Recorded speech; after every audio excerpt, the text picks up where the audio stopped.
হরে কৃষ্ণ। মা লক্ষ্মীর কৃপা লাভের জন্য একটা শ্রেষ্ঠ দিন হচ্ছে ধন ত্রয়োদশী তিথি।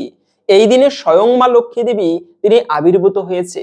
তাই এই ধন ত্রয়োদশীর দিনে কিছু শুভ বস্তু বাড়িতে ক্রয় করে রাখাকে অত্যন্ত মঙ্গলময় এবং সৌভাগ্যপূর্ণ বলা হয়েছে। তবে 2025 সালে এই ধন ত্রয়োদশী কবে শুরু হবে? 18 অক্টোবর শনিবার নাকি 19 অক্টোবর রবিবার? এবং এই কেনাকাটা করার জন্য শুভ সময় কোনটি? আজকের এই পর্বে আমরা সেই প্রসঙ্গে জানার চেষ্টা করব। সকলকে স্বাগতম জানাচ্ছি আমাদের এই ধর্মীয় তথ্যমূলক চ্যানেলে। আশা করছি আজকের এই তথ্যগুলো আপনাকে সমৃদ্ধ করবে। তাই ভালো লেগে থাকলে একটি লাইক করে কমেন্টে জয় শ্রী বৈভব লক্ষ্মী দেবীর জয় একবার হলেও লিখে যাবার অনুরোধ জানাচ্ছি। দেখেন, এই ধন ত্রয়োদশী তিথি, একে তো হচ্ছে এটি কার্তিক মাস। বছরের সব থেকে শ্রেষ্ঠ মাস হচ্ছে কিন্তু এই কার্তিক মাস। এই মাসে স্বল্প মাত্র ধর্ম করলে তা মহাফল প্রদান করে। তাই ভক্তরা বিশেষ ভক্তি শ্রদ্ধা ভরে এই মাসটি পালন করবে, ভগবান শ্রী বিষ্ণুর পুজো করবে। এবং এই ধন ত্রয়োদশী কেন এত গুরুত্বপূর্ণ? বলা আছে যে এই কোজাগরী লক্ষ্মী পূর্ণিমা থেকে দীপান্বিতা অমাবস্যা পর্যন্ত বলা হয় সেই সময়টা বৈভব লক্ষ্মীর আবির্ভাবের সময়। বিশেষ করে এই যে দীপাবলি উৎসব পালন করা হয়, 5 দিন ব্যাপী এই দীপাবলি উৎসব পালন করা হয়। তার মধ্যে একটা শ্রেষ্ঠ দিন হচ্ছে কিন্তু এই ধন ত্রয়োদশী তিথি। এবং সব থেকে গুরুত্বপূর্ণ বিষয়, এই ধন ত্রয়োদশী তিথিতে যমের উদ্দেশ্যে দীপদান করা হয়। 14টি প্রদীপ প্রজ্বলন করা হয় যমের উদ্দেশ্যে। যমের উদ্দেশ্যে নয়, মূলত এই দিনে 10 দিকে 10টা প্রদীপ, 8 দিকে 8টা প্রদীপ এবং উপরের দিকে একটা, নিচের দিকে মাটিতে একটা, এভাবে করে 10টা প্রদীপ প্রজ্বলন করা হয়। এবং সেই পরিবারে যদি কোনো অকাল মৃত্যু বা অমঙ্গল থাকে, সেই অমঙ্গল পর্যন্ত দূরীভূত হয়। কোনো সন্তানের জীবনে যদি অকাল মৃত্যু থাকে, সেই যোগ পর্যন্ত কেটে যায়। তাই এই যমের দীপদান করা অত্যন্ত শুভ। বিশেষ করে এরপরে আরো 2টি প্রদীপ প্রজ্বলন করা হয়। একটি হচ্ছে ঠাকুরের উদ্দেশ্যে, ভগবানের উদ্দেশ্যে, আরেকটি প্রদীপ প্রধান দরজায়, এবং আরেকটি প্রদীপ হচ্ছে সেই যমের উদ্দেশ্যে নিবেদন করা হয় প্রধান দরজায়। এই মোট 13টি প্রদীপ এই দিনে কিন্তু প্রজ্বলিত করা হয়। এবং এর মাধ্যমে যমরাজের দৃষ্টি থেকে, যদিও ব্যক্তির মৃত্যু হবে সবার, এটা স্বাভাবিক, কিন্তু এই যমের দীপদানের মাধ্যমে ভক্তরা দীর্ঘায়ু প্রাপ্ত করে থাকে। তাই এই ধন ত্রয়োদশী তিথি অত্যন্ত গুরুত্বপূর্ণ এবং শুভ একটি তিথি। শুধু তাই নয়, এই দিনে আবার আমরা অনেকে জানি যে ধন্বন্তরী অবতারের কথা। সমস্ত ঔষধি বিদ্যা যার থেকে এসেছে তিনি হচ্ছে কিন্তু ধন্বন্তরী অবতার। তিনি কিন্তু একজন দেবতা নয়, তিনি হচ্ছে স্বয়ং ভগবানের বিশেষ অবতার। সেই ধন্বন্তরী অবতার যেদিনে আবির্ভূত হয়েছে, সেই দিনটি হচ্ছে মূলত এই পবিত্র ধন ত্রয়োদশী তিথি। সমুদ্র মন্থনের থেকে সেই ধন্বন্তরী অবতার হাতে চিকিৎসা শাস্ত্র নিয়ে উঠে এসেছিল। বর্তমানে তো টেকনোলজির ডেভেলপমেন্ট হয়েছে, চিকিৎসা বিজ্ঞানের উন্নত হয়েছে চিকিৎসা শাস্ত্রে, কিন্তু বৈদিক যুগে 3টি নারী ধরে চিকিৎসা করা হতো। এবং বৈদিক যুগের সেই যে গাছগাছটার যে একটা গুণ ছিল, এখনো যদিও আছে সেগুলো, কিন্তু মূলত সেই চিকিৎসাও কিন্তু বড় উন্নত চিকিৎসা ছিল। সর্বপ্রথমে যার থেকে এই চিকিৎসা জ্ঞান বা চিকিৎসা শাস্ত্র এসেছে, তিনি হচ্ছে মূলত এই ধন্বন্তরী অবতার। আমাদের বেঁচে থাকার জন্য সুস্থভাবে এই ধন্বন্তরী অবতারের গুরুত্ব কিন্তু অপরিসীম। সেই অবতার এই পবিত্র দিনে কিন্তু আবির্ভূত হয়েছে।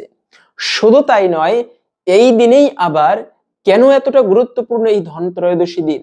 এই দিনে আবার স্বয়ং যে স্বর্গের কোষাধ্যক্ষ, সেই কুবেরের কথা তো আমরা জানি। সমস্ত দেবতার মধ্যে সব থেকে ধনী দেব হচ্ছে কিন্তু এই কুবের দেবতা। সেই কুবের দেবতা তিনি কিন্তু এমনি এমনি ধনী হয়নি, কঠোর তপস্যা করেছেন। তপস্যা করার পরে তিনি লক্ষ্মী দেবীর তপস্যা করেছেন। মূলত তপস্যা না করে, কষ্ট না করে কিন্তু জীবনে কিছু প্রাপ্ত হওয়া যায় না। আমি লেখাপড়া করব না, ভালো চাকরি করতে পারবো, ডিগ্রি কোনোভাবে পাশ করতে পারলেও চাকরি কিন্তু এত সহজ নয়। তেমনি এই যে ব্রহ্মা, এই যে আমরা সেই রাবণকে দেখতে পাই, তিনি পর্যন্ত তপস্যা করে, যত বড় বড় ব্যক্তিদের দেখবেন কষ্ট করে ভালো স্থানে গিয়েছে। কষ্ট না করলে এমনি এমনি ভালো স্থানে যাবে এমনটা কখনো হয় না। এই জগতে এটা লটারির মতো কিছু হয় না। কর্ম করে ভাগ্য জয় করতে হয়। আমরা অনেক সময় বলি, কথা প্রসঙ্গে আসলে তাই বলে দিচ্ছি, আমার ভাগ্যটাই খারাপ। আসলে ভাগ্য বলতে কিছু হয় না।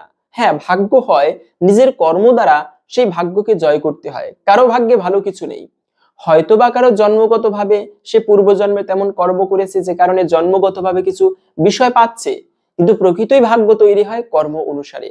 তো সেই কুবের দেবতা তিনি মহা তপস্যা করেছিলেন। মূলত উদ্দেশ্য কি? জীবনে ধন প্রাপ্তি করতে চায়। এই ধন প্রাপ্তির আশায় লক্ষ্মী দেবীর তপস্যা করেছেন এবং এই ধন ত্রয়োদশীর দিনে কিন্তু সেই কুবেরকে বৈভব লক্ষ্মী দেবী তিনি আশীর্বাদ করেছেন, তোমার জীবনে কোনোদিন ধন কমবে না, তুমি জীবনে কোনোদিন গরিব হবে না, উত্তর উত্তর তোমার সম্পদ বৃদ্ধি হবে। শুধু তাই নয়, অষ্টলক্ষ্মীর তিনি আশীর্বাদ প্রাপ্ত করেছেন। মা লক্ষ্মীর, লক্ষ্মী দেবী শুধুমাত্রই ভগবান বিষ্ণুর স্ত্রী সেই লক্ষ্মী এমনটা কিন্তু নয়। এই লক্ষ্মী দেবীর আবার 8 প্রকার রূপ রয়েছে। যেমন দুর্গা দেবীর, কালী দেবী একটা রূপ, শীতলামা একটা রূপ, তেমনি এই লক্ষ্মী দেবীর 8 প্রকার রূপ রয়েছে যাকে বলা হয় অষ্টলক্ষ্মী। তো সেই অষ্টলক্ষ্মীরও আশীর্বাদ প্রাপ্ত করেছেন এই কুবের, তার সংসার থেকে কখনো লক্ষ্মীহানি হবে না। তাই এই কুবের যেদিন সেই আশীর্বাদ প্রাপ্ত করেছেন, সাধনায় সিদ্ধি লাভ করেছেন, সেই দিনটি হচ্ছে এই পবিত্র ধনত্রয়োদশীর দিন।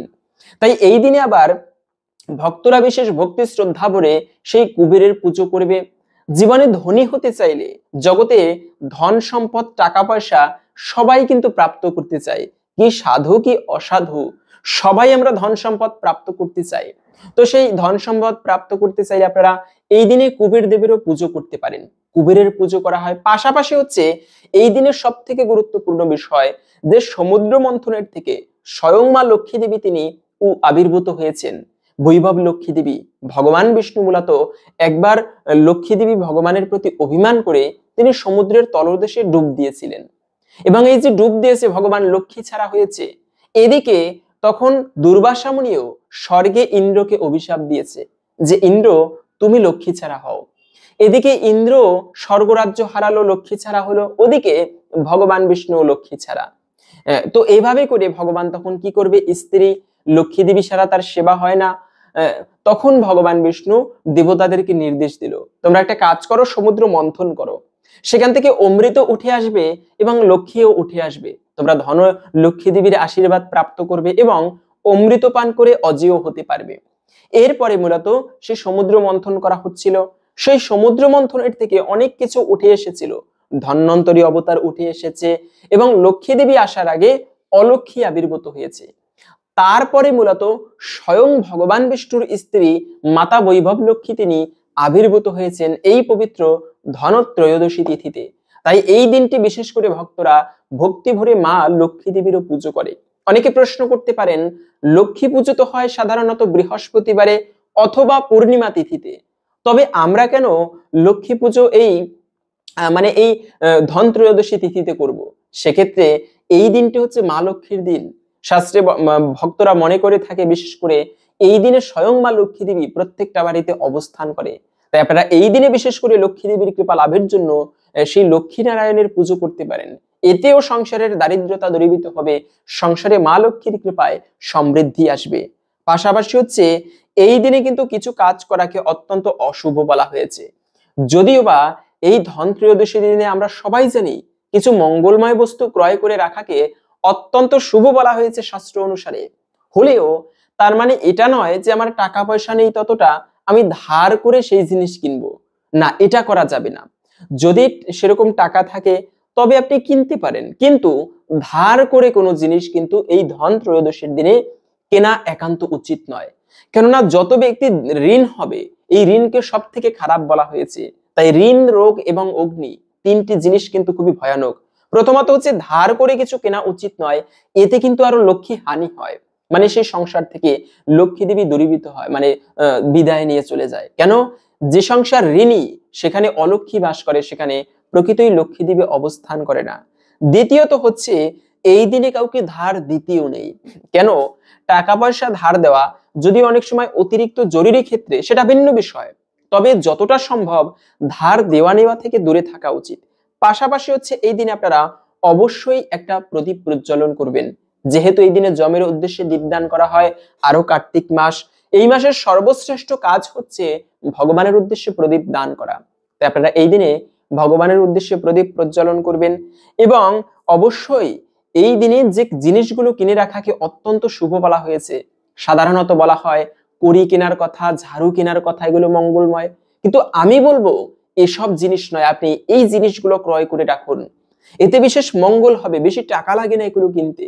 প্রথমত হচ্ছে জপমালা কিনুন। জপমালা, অথবা যদি পদ্মবীজের জপমালা পান, পদ্মবীজের মালা পাওয়া যায়, ওই মালা বাড়িতে যদি এই দিনে সংগ্রহ করে আপনি যদি প্রতিদিন লক্ষ্মী দেবীর মন্ত্র জপ করতে পারেন, এতে কিন্তু লক্ষ্মী দেবীর বিশেষ কৃপা লাভ হয়, সংসারের অশুভ দূরীভূত হয়, জীবনে সে ব্যক্তি সমৃদ্ধি হতে পারে সম্পদের ক্ষেত্রে। তাই এই দিনে আপনি জপমালা কিনে বাড়িতে গুরুদেবের দেওয়া মন্ত্র অথবা লক্ষ্মী দেবীর বিশেষ মন্ত্র জপ করুন, এটি সর্বমঙ্গলময়। দ্বিতীয়ত হচ্ছে এই দিনে কোন শাস্ত্র গ্রন্থ কিনে রাখুন।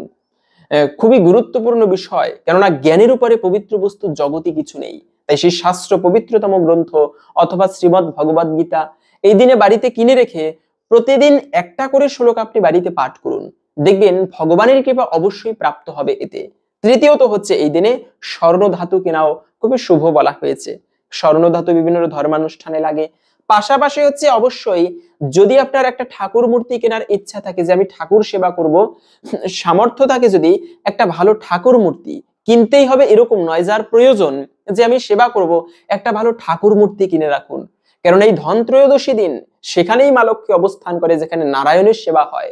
তো এই দিন আপনি নারায়ণের একটা ভালো বিগ্রহ বা মূর্তি বাড়িতে ক্রয় করে রেখে প্রতিদিন যদি পুজো করতে পারেন, এর ফলেও মা লক্ষ্মীর বিশেষ কৃপা লাভ হয়ে থাকে।